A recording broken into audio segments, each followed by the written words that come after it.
Hi, I'm your host, Amy Freena. For over 30 years, CareCredit has been enabling people just like you to get the care, procedure, or surgery they want or need when they want it. Behind the thousands of amazing testimonials we receive from our cardholders are the dedicated providers and healthcare workers who make these stories possible. In this series, we are giving you exclusive access to these well-respected and renowned care experts who are all part of our CareCredit network and asking them to share the information and answers you need to make informed decisions about your health, wellness, and personal care. All right, so I am here with Dr. Kathy, who is the lead veterinarian at Pet Point Medical Center and Resort in Irvine. How are you today? I'm doing very well, thank you. Absolutely. Well, we are so excited to have you, and today we are going to talk about a healthy diet for our pets, and I'm super excited. What do you say we begin? Let's begin. Okay. So what does a pet's life stage play in feeding, and should the diet change as they age?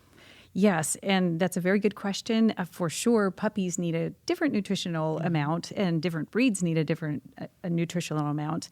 When they're very young, just like people, they need to eat a lot more. They're more active. They're growing. When they get to middle age, they don't need as much, depending on their activity. And of course, as a senior pet, sometimes they get a little more sensitive about what they eat. A little more picky. Picky, or maybe they can't eat all the variety they used to eat as a puppy. Yeah. Okay. So with Dr. Google, as I've mentioned him before, and all the conflicting information that's out there today, I'm sure you hear a lot of it. How can a pet owner be sure that they are feeding their pet an appropriate diet? That's a very tough question for most people, including veterinarians. But there really is important that you do work with your veterinarian to make sure that whatever diet you're using, whether it's home cooked or commercial food, to actually make sure you're getting the nutritional requirements. Right. What should a pet owner look for when they go to the store and they're reviewing the product label and all the ingredients? Is there something that should or should not be Yes. important? I think just like for us, when we look at something we're about to eat, if it has a really long list of ingredients, probably not as good for you. So same thing for the pet owners. You want to look for the ingredients that are limited ingredients. Okay. It doesn't necessarily mean they're grain-free or healthy, but shorter list is better. I say the same thing. Okay. So can you explain kind of the pros and the cons of feeding, say, a shelf-stable diet such as kibble or canned food for cats or dogs? Yes. So kibble versus canned. Canned is actually thought to be better for dogs and cats both now because it has more water in it. So it actually is better for everything. It helps their saliva. It helps with weight control. So when they eat canned food, they go, I feel kind of full. I don't need to keep eating. Gotcha. So it's just less convenient for some people to do canned. Right. Yeah. Are there any cons other than that maybe? I guess if you have a large dog, if you're going to feed canned, you need a lot of cans. So sometimes those dogs, it's like, well, maybe we should buy a bag of the dry food. Right. Okay. What are the pros and cons of feeding, let's say, fresh, whole, or raw? Yes. And so I think just like for us, the best food possible for all of us is fresh food. Right. Raw food and or home-cooked food. It depends on the dog which one they tolerate better. Okay. It's very convenient to buy commercial food. Of course. So I think a lot of people, I would love to eat, I would love to have a personal chef every day and make my food, but sometimes I eat pizza. So Me too, and ice cream. Yeah. So dogs, it's kind of, again, sometimes we live in a real world and do have to feed commercial diets. Is there one of those three that is maybe better than the other? Oh, fresh for sure. Yeah. Okay. And raw food diets work really well for certain pets as well. Okay. Yeah. All right. So what should a pet owner consider? When should they consider feeding, let's say, grain-free or gluten-free? I know my cat has, I am assuming, an allergy to chicken. Okay. Or to grain, and his eyes just water. But when I switched him to grain-free Interesting. and no chicken, no more watery eyes. Yes. Did I make that up, or was that Dr. Google, or is that true? Well, so in the past, the grain-free diets have actually had less ingredients. So did you switch off of grains, or did you just get a more limited ingredient? Good question. What was the question? I'll have to read the yes, label. and so grains are important for dogs, I think, more so than cats. And it's very controversial right now how much they do or do not need. Right. But again, the limited ingredient is the most important. Okay. All right. Are vitamins and supplements necessary to ensure a healthy diet, just like us? If you're eating a healthy food, you shouldn't need a supplement. Okay. But Well for, said. I take vitamins sometimes. They're good. So feeding a pet an optimal diet obviously can be a little pricier than we all expect, but even if that is our desire, do you have any tips for pet owners to be able to kind of wiggle that into their monthly budget? Absolutely. And so just like for us, if I go, wow, I can have a fresh salad today with my pizza, then it's good to add in the fresh food. Right. So I think for dogs, if you go, well, I can't do an exclusive home cooked or a raw diet, as long as you add in some of that, you're giving them the nutritional benefits That they need. Yeah. Okay. Is it possible to overfeed your pet? And how, I guess I know it's possible, but how do we prevent that from happening? Yeah, so keeping an ideal, look at their weight, their body style to go, okay, are we getting too heavy? You have to adjust because every dog's different, just like people. So Okay. Are there certain foods or ingredients that pets should never eat? My husband and I argue about this one all the time. So yes. You go first. Yes. So I think we all know chocolate, which is one of my favorite foods. But same. Grapes for sure, and raisins. Of course, they're the same thing, but a lot of people might not know that.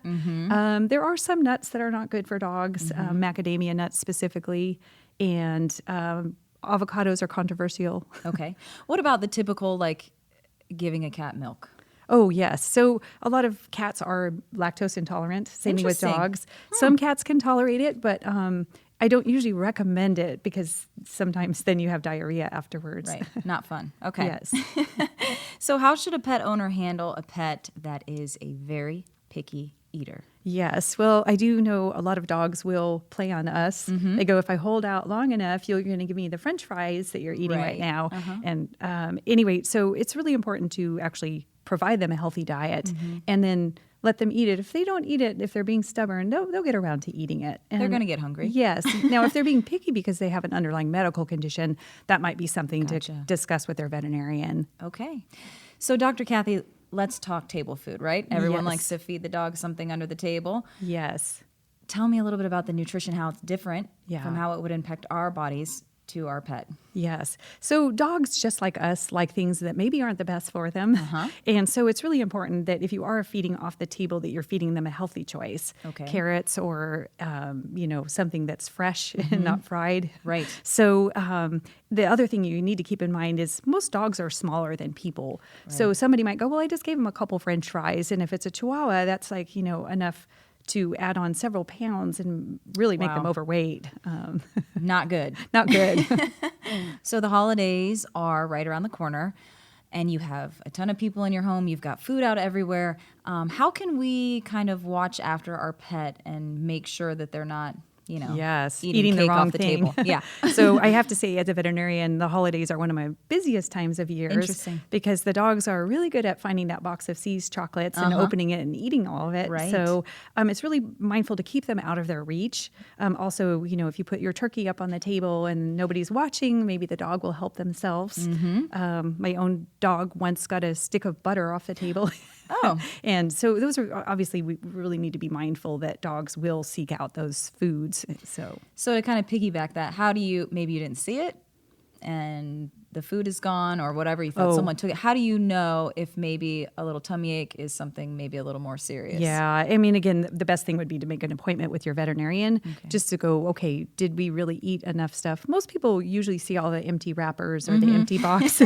So they usually know. And then if we catch it immediately, we can actually, make them feel better very quickly. Oh, good. What constitutes an emergency then? Like something that they ate? Yeah. Do you wait and see how they feel, or what makes you go to the emergency room? Right. So if they ate anything that potentially could be toxic, like chocolate, grapes, it's important to get them right away to your veterinarian or the emergency room because the quicker we get it out of their system, the better chances they have of not needing long-term care. Okay. So that is an emergency. Always. For all of us at home wondering, what are the major watch outs? Like, let's say your pet doesn't care about the food and he wants to eat your shoes or your medicine or whatever.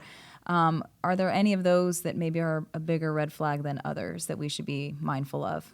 Yeah, so prescription diets, I think, are the number one reason. And why on earth a dog would get a bottle of blood pressure medication and eat the whole thing, but they do. They think it must be special. And so really prescription drugs are one of the most important things to keep, well away from a dog, just as you would with a child. Okay. So other things, if they are gnawing on your walls and your shoes, it's best to see if you can provide them something that might be more appropriate. They do seem to like the things they know they're not supposed to chew. Of course. But generally shoes and so forth aren't toxic, but maybe it's more of a anxiety-driven thing on their part. Okay. Whole different realm of care. Whole different realm. Got it. Could you share a story with us, maybe one of the most unusual things that has happened? Yeah, so I had a very, very nice golden retriever, kind of maybe not a puppy, but, in that teenage year. And they were playing with a tennis ball with him, and he decided the best way to keep it away from the owners was to swallow it whole. Oh, my gosh. And we did try and make him throw it up, but that tennis ball was wedged. So we had to go in and, surgically remove it. Oh, my gosh. Okay. Okay. But he's Lesson doing learned. fine. Good. And they're very careful with tennis balls I now. bet. The holidays are right around the corner, as we've already said. I know my husband, as well as others, like to give the bone, whether it's the ham bone or whatever, to our cats or dogs. Tell me about that. Yeah, well, we all picture, there's the dog over there gnawing the little bone in the corner. And the fact is, cooked bones are actually pretty bad for dogs. They can splinter, or they can actually get very ill from them if they swallow it whole, which sometimes they do. Sometimes we surgically have to remove those bones. So I definitely advise people, be really careful. I mean, dogs, hey, if you're going to give me a bone, I'll eat it. So no bones. No Definitely bones at all. no cooked bones. Yeah. Okay. Again, with Dr. Google and all the things that we're learning, I think, as we go here, we're hearing now that you can give your pets veggies or some table food. It's been kind of beaten into our brain to not feed your pet scraps from the table, but you're saying that's kind of changed, correct? It definitely has changed. And I do find that pretty much the foods that are healthy for us, lean chicken breast, carrots, broccoli, even all kinds of fruits, those are actually very healthy for dogs as well, except for grapes. Of course, we can't do those. Okay. But basically, if you go, well, my doctor would be happy if I ate this food, it's probably going to be okay for your pet. But we do also want to do that in moderation, or, make sure that they're getting a complete diet if we're handing food off the table. So when you mentioned the vegetables, does it matter if they're cooked or raw? I do find that most dogs absorb cooked vegetables better. Having said that, a lot of them can eat the raw food. I mean, I guess it's just like us. Some people can eat raw and others do better with the cooked. Same thing with cats or just dogs? Cats actually don't really like vegetables very much. So they're really more carnivores. Gotcha. So again, if you were going to give them a treat off the table, it should be a very lean piece of chicken or fish too. They usually like fresh fish too. Yes. How can you tell if your pet has allergies? So allergies, of course, are very common. The predominant type of allergy would be from the actual environment itself. When we have the Santa Ana winds and pollen's blowing around, your dog gets itchy, that's probably from the outdoors. But they can have food allergies. And I do find that sometimes you just started a new treat. You bought this cool organic one from the market, and then your dog is getting crazy itchy, or your cat. Cats are very sensitive to food. Then you might be, let's stop that treat and see what happens. So that's the recommendation, is to quit and see if it subsides. And if not, to come and visit Dr. Kathy. Yes. Or if you haven't given any new food, most likely it is from the environment. Well, Dr. Kathy, thank you so much for giving us all this wisdom on how to keep our pets healthy and a diet that they will actually enjoy. Well, it was my pleasure. Thanks for joining us on Care Experts with CareCredit. If you enjoyed this episode, please subscribe and share with friends and family. And stay tuned for new episodes every week.